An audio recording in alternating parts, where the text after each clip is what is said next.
Oi, pessoal, eu sou a Denise e essa é a Road Psi. E hoje aqui refletindo, reiniciando mais um semestre próximo, próximo do final, né? Inclusive até um dos meus professores perguntou hoje, né, como que a gente se sentia com 90% do curso concluído. Aí me veio esse tema na cabeça voltando para casa, né? Quando a teoria vira crença na formação em psicologia? Ao longo do curso, a gente passa por várias teorias. Piaget, Vygotsky, Skinner, Freud, Roger, Beck. Cada semestre parece uma nova abordagem tem mais sentido pra gente, faz mais sentido, né? Vocês me veem aqui apaixonada pela TCC e podem ficar pensando, como é isso, né? É muito fácil se apaixonar por uma teoria, muito fácil. Porque ela organiza tudo. Ela dá respostas, ela explica o comportamento humano de um jeito que parece muito coerente, né? E quando a gente encontra uma abordagem que combina com a nossa forma de pensar, dá até uma sensação de identidade, tipo, é isso, aqui que eu me encontrei, né? Isso faz parte do processo de formação, né? Mas eu comecei a perceber um risco nisso tudo. Às vezes, sem perceber, a teoria deixa de ser ferramenta e começa a virar crença. A gente para de usar a teoria para pensar e começa a pensar só dentro dela. E quando isso acontece, algo muda. Outras abordagens começam a parecer erradas. Discussões viram disputas. A gente escuta crítica como se fossem ataques pessoais, né? Talvez isso aconteça porque na graduação a gente ainda está construindo a nossa identidade profissional, né? Então a teoria ela vira quase um lugar de segurança. Só que a psicologia ela não é um campo fechado, ela é plural. Existem diferentes formas de compreender o desenvolvimento, o comportamento, a subjetividade, a aprendizagem, o sofrimento. E nenhuma teoria dá conta de tudo. Nenhuma.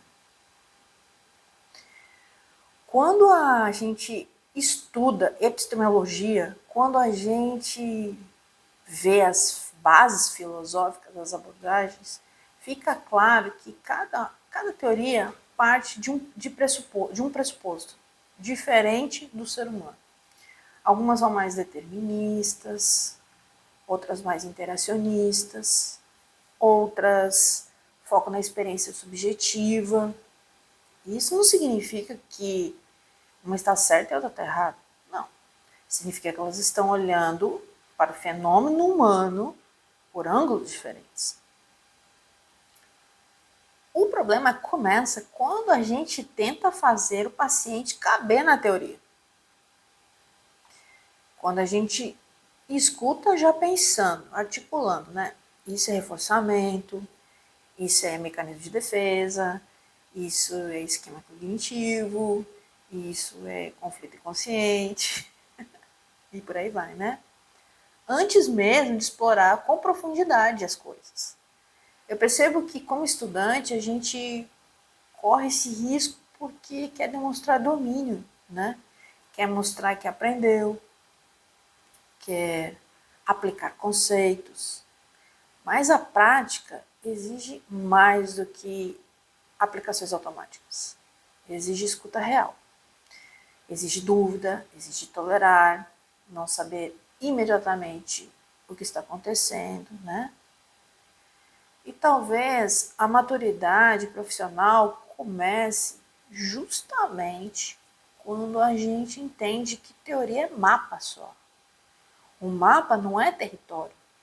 O mapa orienta a gente, mas não substitui a complexidade da realidade. Eu acho que uma das coisas mais importantes neste momento da graduação é aprender a sustentar o pensamento crítico. Estudar profundamente uma abordagem? Claro que sim. Ter posicionamento? Sim. Mas também reconhecer limites. Reconhecer que a ciência ela é construída historicamente. Reconhecer que existem debates legítimos dentro da psicologia e que discordar não é desqualificar, é ampliar, né? Se a gente transforma teoria em crença, a gente fecha o diálogo, né? E a psicologia sem diálogo vira dogma. E dogma não combina com ciência. Eu não estou dizendo que a gente não deva escolher uma abordagem, não. Pelo contrário, escolher faz parte da sua construção da identidade profissional. Mas escolher não é excluir o pensamento. Não é parar de estudar outras perspectivas, aceitar outras também. Não é achar que já encontrou a verdade final. Porque o sofrimento humano é complexo demais para caber em uma teoria apenas, né? Em um modelo explicativo. E talvez o maior desafio da formação seja este: aprender teoria sem se tornar refém dela. Aprender conceitos sem perder a curiosidade, aprender técnicas sem perder a escuta. Hoje, no 8º período, né, eu percebo que saber muito conceito não é a mesma coisa que pensar criticamente. Pensar criticamente exige desconforto, exige aceitar que nem sempre vamos ter respostas prontas. E talvez seja isso que diferencia um estudante que repete teoria de um profissional que realmente compreende o que está fazendo. Eu deixo para vocês aqui uma pergunta, principalmente, o que você está fazendo na sua graduação? Você está estudando para entender melhor o ser humano ou só para confirmar a teoria que você já escolheu? Porque no final das contas, a teoria deve servir à compreensão do sujeito, não o contrário, né? Maturidade profissional, ela começa exatamente quando a gente entende isso. E com isso, eu vou ficando por aqui.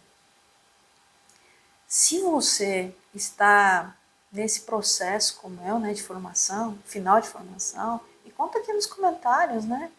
Qual a teoria que mais te marcou até agora, né? Se você já sentiu esse conflito que eu estou sentindo, né? Aqui na RoadPC a ideia é essa, é pensar a psicologia de uma forma crítica, responsável, né? E aberta.